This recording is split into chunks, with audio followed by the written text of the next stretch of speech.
आप देख रहे हैं सलाम दक्कन। महाराष्ट्र की एक अदालत ने आंध्र प्रदेश के वजीर आला एन चंद्रबाबू नायडू और 15 दीगर के खिलाफ गिरफ्तारी वारंट जारी कर दिया है। अदालत ने यह गैर जमानती वारंट 2010 में गोदावरी नदी पर बाबली स्कीम की तामीर की मुखालफत में महाराष्ट्र सरकार के खिलाफ किए गए मुजाहरे के लिए जारी किया है। जिनके खिलाफ वारंट जारी हुआ है उनमें आंध्रा के एक वजीर का नाम भी शामिल है। नांदेड़ जिले में धर्माबाद अदालत ने पुलिस को सभी मुलजिमान को गिरफ्तार करके 21 सितंबर को पेश करने का हुक्म दिया है, जिसकी मुखालफत में पार्टी कारकुनान जगह जगह मुजाहरा भी करने लगे हैं।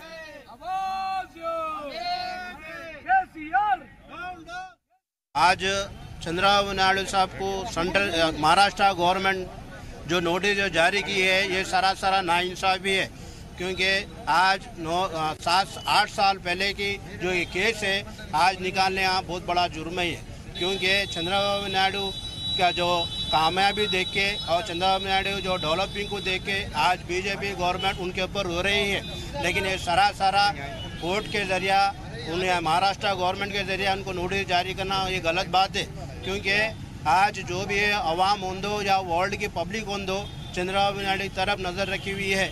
आज तेलंगाना में होंदो या एपी में होंदो डेवलपमेंट के हिसाब से चंद्रबाबू नायडू आज नंबर 1 के प्लेस में है। इसलिए बीजेपी वाले उनको देखा नहीं जा रहा है, उनके ऊपर रो के ना तराके से उनके केस का केसा लगा के उनको बदनाम करना चाह रहे और उनको कहीं से कहीं एलिगेशन लगाने की कोशिश कर रही है। लेकिन एक बात तो बताना चाहता हूँ, पूरी आवाम जानती और पूरी दुनिया जानती चंद्रबाबू नायडू क्या है, चंद्रबाबू नायडू की पार्टी क्या है, उनके पार्टी के वर्कर क्या है। उधर पार्टी लीडर लंका दिनकरण ने इसे बीजेपी की साजिश करार दिया है। उनका कहना है कि एनडीए से अलग होने की वजह से पीएम मोदी और बीजेपी सदर की नाराजगी का यह नतीजा है, लेकिन आवाम हकीकत जानती है। Of Dharmanabad of Maharashtra issued non-bailable warrant against Honorable Chief Minister and National TDP President Nara Chandrababu Naidu Garu as per the direction of First Class Magistrate of Dharmanabad.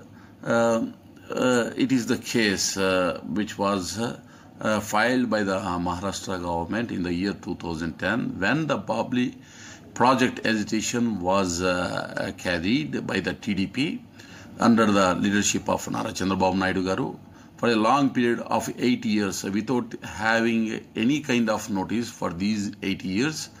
All of a sudden they issued this non-bailable warrant. If you go to the history of the things that happened for last 3 months in respect of this case, after careful examination of the show cause notice, it is very clearly mentioned that the order was issued by the first class magistrate of Dharmanabad on 5th July 2018 with the direction to submit all the people whoever mentioned, almost all 14 persons including Chandrababu Naidu Garu, to be submitted before Honorable Court on or before 16th August 2018. Whereas very clearly the notice material alteration happened by the authorities by means of striking out 16th August 2018 and altered it as 21st September 2018. It is a very clear vendetta which is appearing after coming out from the NDA by the TDP. BJP leaders Modi and Amit Shah targeted Chandrababu Naidu Garu. These kind of things which are trying to influence Chandrababu Naidu Garu, they are making, but it is not at all possible. तो महाराष्ट्र की एक अदालत ने आंध्र प्रदेश के वजीर आला N Chandrababu Naidu और 15 दीगर के खिलाफ गिरफ्तारी वारंट जारी किया। इसको लेकर के आज खासतौर से चंद्रबाबू नायडू की पार्टी यानी तेलुगु देशम पार्टी के लोगों ने मुजाहरा भी किया है। बात करेंगे, हमारे रिपोर्टर मीर मेहंदी अली बाकरी हमारे साथ हैदराबाद से फोन लाइन पर हैं, उनसे मजीद इत्तलात फराहम करेंगे।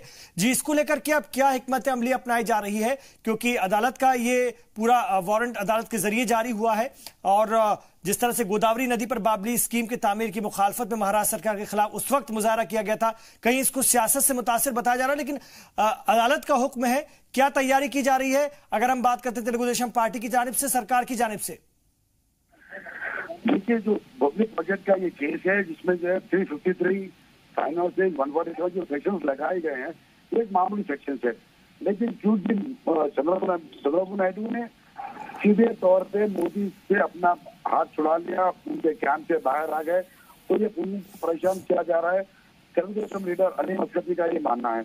उन्होंने आज हैदराबाद में तेलंगाना और आंध्र प्रदेश में एहतजाज चल रहा है, बंद का भी ऐलान किया जाने का आज फैसला होना है। पहले जो कमेटी तेलुगुदेशम आज शाम में बैठेगी, उसके ऊपर ये डिसाइड होगा कि बंद का ऐलान करेंगे या नहीं। लेकिन एक बात ये साफ तौर पर, ये अली मस्कती जो वाइस प्रेसिडेंट है, प्रेसिडेंट कमेटी मेंबर भी है तेलुगुदेशम तेलंगाना के, जो आज एहतजाज कर रहे थे, उनका ये साफ साफ मानना है कि मोदी सिर्फ हरासमेंट और बदला निकाल रहे हैं, क्योंकि उनने टीडीपी ने उनका साथ छोड़ दिया। ये साफ तौर पर उनका कहना है। तो कहीं ना कहीं बदले की कार्रवाई है, ये इल्जाम है। इसको लेकर भी अब सियासत होगी कहीं ना कहीं। अब ये मुद्दा बन रहा है और जिस तरह से मुजाहरे हो रहे हैं टीडीपी के कारकुनान के जरिए, क्या इसको भी एक मुद्दा बनाए जाने की कोशिश है टीडीपी के जरिए?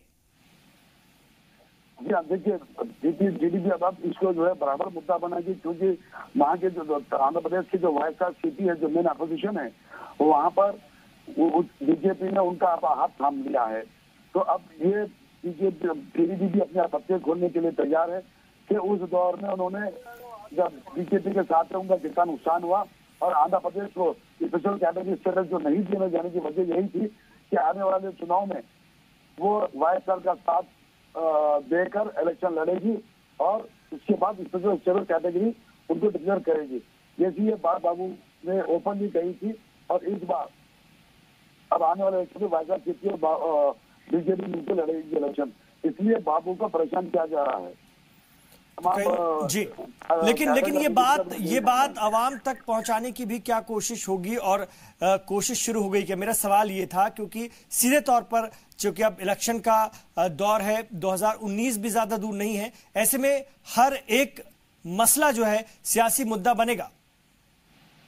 हाँ, वो तो बराबर बनेगा। उसका तो जिसका जग्गा रेड्डी को जो है एक ट्रैफिकिंग केस में जेल भिजा दिया गया, तेलंगाना गवर्नमेंट का तरफ से, जो जग्गा रेड्डी ने मीडिया से बात करते हुए कहा था, उसी तरह अब तेलुगुदेशम पार्टी भी आंध्र प्रदेश में और तेलंगाना में, अब तेलंगाना में इलेक्शन है, उसको मुद्दा ही बनाकर चलेगी, पेट्रोल का मुद्दा बनाकर चलेगी और उनको हरासमेंट किया जा रहा है, क्योंकि चंद्रबाबू नायडू एक बड़े पैमाने के लीडर हैं।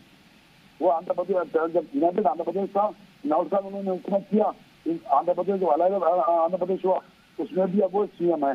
तो बड़े चोटी के लीडर हैं और मुझे घेरा जा रहा है। तो मैं नहीं समझता कि तेलुगुदेशम कैडर जो है खामोश बैठेंगे। और आज तेलंगाना आंध्र प्रदेश में बहुत बड़े पैमाने पे बस रोको हुआ, धरना हुआ, मुद्दे चलाए गए। ठीक है, मतलब उनकी पार्टी भी अपने तरीके से इस पूरे मुद्दे को भुनाने की कोशिश करेगी, उसका सियासी फायदा लेने की कोशिश करेगी। शुक्रिया आपका मीर मेहंदी अली इस पूरी जानकारी के लिए हैदराबाद से। तेलंगाना असेंबली के तहलील होने के बाद रियासत में सियासी सरगर्मियां तेज होती जा रही हैं। आज पार्टी लीडर ने दिल्ली पहुंचकर कांग्रेस सदर राहुल गांधी से मुलाकात की। जराये के मुताबिक राहुल गांधी ने रियासती लीडरान से मुमकिना इत्तेहाद पर चर्चा की। वाज़ेह रहे कि तेलंगाना में पार्टी टीडीपी समेत दीगर छोटी सियासी जमातों के साथ मिलकर इलेक्शन लड़ना चाहती है, जिसमें कि भारतीय कम्युनिस्ट पार्टी भी शामिल है। रियासत में अपनी खोई जमीन पाने को बेताब पार्टी ने इसके लिए बाकायदा रियासत के 5 लीडरान की एक कमेटी तश्कील की है, ताकि मुमकिना इत्तेहाद को अमली जामा पहनाया जा सके। Today's meeting was called by the Congress President for the preparation of elections in Telangana. He spoke to 40 separate individuals. Each man had brief telling points to mention. They record all of them. I think this was a very useful session. It makes a good beginning for the election campaign and preparation in Telangana. We discussed the question of alliances. We are not opposed to alliances per se. To whom and to what degree are 2 questions on which we are ready to take a decision. खिदमत और मोहब्बत का अजीम मर्तबा इस्लाम में अदा किया गया, लेकिन दौरे हाजिर में हमारे बुजुर्ग बेसहारा होते नजर आ रहे हैं।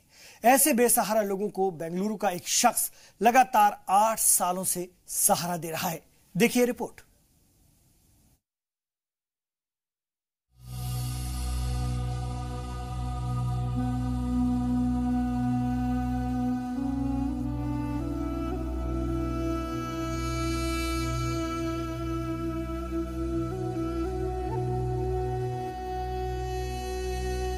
इस्लाम और हिंदुस्तानी तहजीब यही तालीम देती है कि माँ बाप की इज्जत करो। उनके बुजुर्ग होने पर हमारी जिम्मेदारी और बढ़ जाती है, बल्कि ये हमारा फर्ज बन जाता है कि उनका मोहब्बत भरी नजरों से दीदार करें, क्योंकि ये भी एक इबादत के तौर पर माना गया है। लेकिन अफसोस कि आज के बच्चे अपनी जिम्मेदारियों से दूर होते जा रहे हैं। कई लोग शादी नहीं करते तो कुछ की बीवी या शौहर की मौत के बाद उन्हें आखिरी उम्र में बेसहारा छोड़ दिया जाता है। ऐसे ही लोगों के लिए डॉक्टर फारूक ने आशियाना के नाम से एक घर बनाया है, जहां का माहौल देखने लायक है। हमें बेंगलुरु से खलास पड़ा, हमारा बेंगलुरु में मोदी रोड में ठिकाना था। वहाँ से हमें आको ही हमारे शौहर गुजर गए के बाद हमें इधर आ गए। वो तक हमारा हकीकत 2 बच्चे थे, 2 भी चले गए। नंदा ही सब भाई रहे तभी हमें हमना दिल नहीं चाहा उनके पास रहने। हमें इधर आदमी को पता कर को मदरसा है, चलो हमें बहुत अच्छी जगह है, ले जा छोड़ती कर को हम ना ला कोई यहाँ ठिकाना करे। यहाँ क्या बात की भी हमना फिक्र नहीं है, खाती पीती सब बात आराम से ही कि यहाँ पे देखभाल अच्छी हो रही है, अच्छे लोग हैं। तो ये एकदम 8 दिन के दिन दीवाना हो गया बच्चा। ऐसी तकलीफ आई कि हम संभाल नहीं सके। उनके फादर 8 दिन में हार्ट फेल हो गए कि लड़का दीवाना हो गया करके। एक ही लड़का मेरा और बड़ा लड़का, 2 लड़कियां थे, उसकी शादियां हो गई। बस यही तकलीफ आई संभालने को नहीं हुआ कि प्रॉपर्टी सेल होगी, यहाँ तक कि खाने के बर्तन तक सेल कर दिए हम लोग। इधर उधर थे।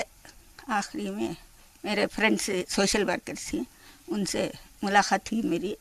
मैं उधर रहने को, किसी का चेहरा देखने को बहुत तकलीफ हो रही थी, इसलिए मैं सब कुछ छोड़ छाड़ कर इधर पर आ गई। डॉक्टर मोहम्मद फारूक अपने दोस्त और अहबाब के साथ मिलकर इस आशियाने की जिम्मेदारी निभा रहे हैं। उनका कहना है कि बेसहारा बुजुर्गों की खिदमत कर उन्हें रूहानी सुकून मिलता है। ये जो इदारा शुरू होने की वजह यह है कि बहुत सारे बुजुर्ग लोग बेसहारा रोडों पे और यहाँ वहाँ रोडों पे मस्जिद के पास इस तरह से है ना बेसहारा मुझे दिख रहे थे। तो इस तरह इसकी वजह से है ना मुझे दिल में आया कि हमारे अगर माँ बाप इस तरह से रहते तो हमारे ऊपर क्या गुजरती। तो इसकी वजह से है ना ये इदारा कायम हुआ, जो 8 साल पहले इसकी बुनियाद पड़ी और अल्हम्दुलिल्लाह आज तक 40 पर 8 बुजुर्ग यहाँ पे है ना कलमे की मौत हुई। उनकी आखिरी सफ़र बेहतरीन अंदाज में हुआ, जैसे हमारे माँ बाप को किया जाता है, इस तरह से हम लोग है ना उनका ख्याल किए। और मेन यहाँ पे ऐसे लोग आते हैं जो आप रोड पे इनको आप भीख मांगते हुए नहीं देखेंगे, क्योंकि ये लोग अच्छे घर के लोग हैं। तो इनका ऐसा है, ना ये भीख मांग सकते हैं ना भूखे रह सकते हैं।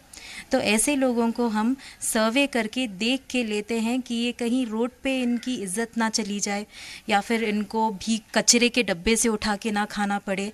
इनको इतने बीमार रहते हैं ये लोग। कुछ लोग तो ऐसे आए हैं जिनके पैर हाथ सड़के हैं, उनमें कीड़े थे। ऐसे लोगों को भी हम यहाँ पे लेके आए हैं। तरह तरह के मरीज़ आती, उन्होंने सबसे पहले उनकी डिप्रेशन रहते।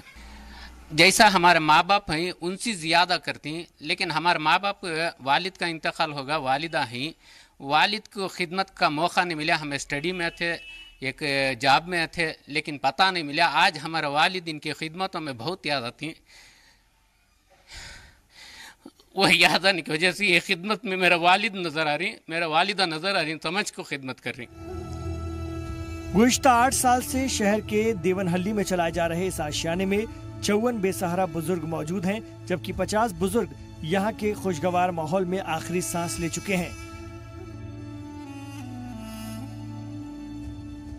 बेसहारा बुजुर्गों की फारूक साहब तो खिदमत कर रहे हैं, लेकिन जरूरत इस बात की भी है कि इस पर हम सब फिक्र करें। सख्त राहों में भी आसान सफ़र लगता है, ये मेरे माँ बाप की दुआओं का असर लगता है। जी हाँ दोस्तों, आज के इस माशरे में हमारे बुजुर्ग माँ बाप कहीं ना कहीं उम्र के आखिरी पड़ाव में बेसहारा होते हुए नजर आ रहे हैं। हमें और आपको इस मामले पर संजीदगी से सोचने की ज़रूरत है। कैमरा पर्सन समीर के साथ शाहिद काजी, जी मीडिया, बेंगलुरु। केरला के नन रेप मामले में मुजाहरे का दौर 7वें दिन भी जारी है। नाराज ननों का कहना है कि उन्हें मुतासिरा सिस्टर को हर हाल में इंसाफ दिलवाना है, जबकि रियासती पुलिस मुल्जिम फ्रांक को का दिफा कर रही है, जिससे मुतासिरा को इंसाफ मिलना मुश्किल होता जा रहा है। There is no conspiracy behind this. This is we are standing for truth and justice. We need, our sister need justice. There is no that's why until we get justice we will be going forward, because there are so many problems. We three of us came from different places, and we have written clearly to our superior general and team members that the problems what we face in our congregation. And that is then we also demanded justice for this sister Ranit. We did not get any justice or any support from them, or any understanding approach also we did not get even. We don't have any conspiracy to do anything against him. That is only his made up stories. Okay, he and our general and councillors, they all are standing together and making the new made up stories. Nobody is behind us. We are very freely. We ourselves came out in order to get justice to our sister. Whatever they are saying is that is utterly false, because in that there is nothing is true, because they themselves know that whatever is written like four people are behind us and four of us are coming for, as a conspiracy, nothing of that. We have asked, we could have been in the convent only if the missionaries of Jesus were giving. नाज़रीन, तमाम खबरों पर हमारी नजर बनी हुई है। आप रहिएगा जी सलाम के साथ।